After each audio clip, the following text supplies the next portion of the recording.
Indeed, a spirit bound to an object can harm its owner.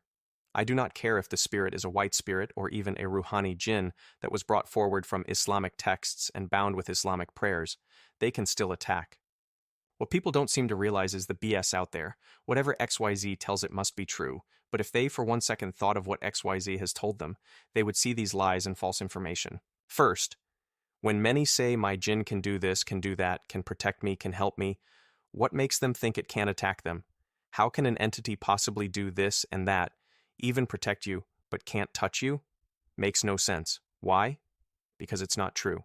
When an entity is bound to an object, a ritual is performed so that the entity does not break the binding and just leave. But there is no way of causing a free-willed creation of God not to attack someone. I feel this is said mainly due to the fact that so people are not afraid to buy. I can name 30 cases of where a person bought an entity from some seller and ended up having some serious problems. Instead of speaking about another case, I will gladly speak of one of our own. In the beginning, I was openly giving entities to people, perhaps 10 a year. Now it is between 3 and 6 customers that has sent an invitation or asked if they want an entity. There was a female in Texas. She wanted a guardian spirit.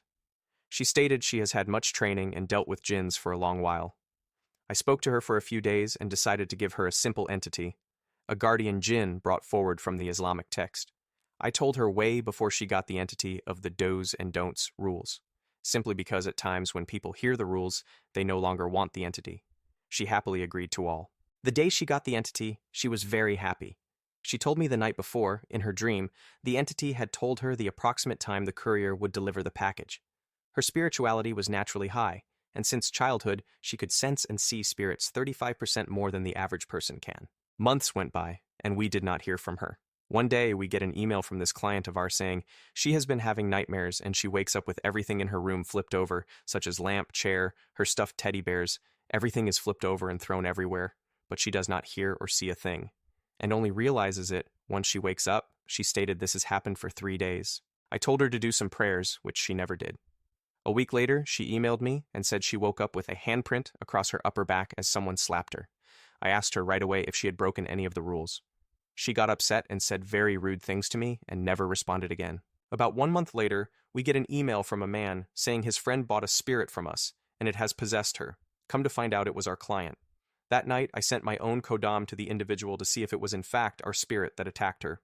And sure enough, it was. 3 priests, 2 psychics, and 1 voodoo healer went to this woman's home to try to help her, but nothing. After finding out the full details from the man who had emailed us, I flew down to Texas to meet the patient. To make a long story short, the female was not possessed, but spiritually destroyed. She lost 21 pounds, her hair was thinning, and she could not eat anything solid. We asked her if she broke any of the rules. Again, and she started to cry. I asked for the vessel and brought the jinn forward. We could see it, she could see it. I spoke to the jinn and asked what was the cause of this, and the entity clearly stated that he gave her 11 chances, but she ignored every one of them. We asked what did she do, and the list began. Had sex with the vessel on. Asked the jinn for Timmins to attack a girl at work and make her get in a car accident. Dropped the vessel in the toilet because the women did not get into an accident. Got drunk with the vessel on simply to upset the entity for not listening. Insulted the religion and the entity. Left the vessel in filthy places behind her home where animal droppings were. The entity told my teacher that 11x times it came to her dream and told her to stop what she was doing, told her to be respectful, and if she was so unhappy, then send it back to us. After 3 hours, the entity was released and was promised not to come back to her. From there, a protective circle was placed around her and maintained for a full year, because one should never trust an unhappy jinn. Do understand jinns and demons, good or bad, whatever can attack. Do not be so shallow and think you will never be harmed, because this is far from the truth.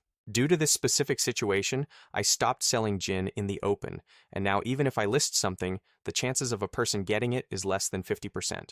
I listed an item that had the energy of an entity attached to it, not even the entity, and out of the 27 people who wanted it, 3 even paid more, and I would not give it to them.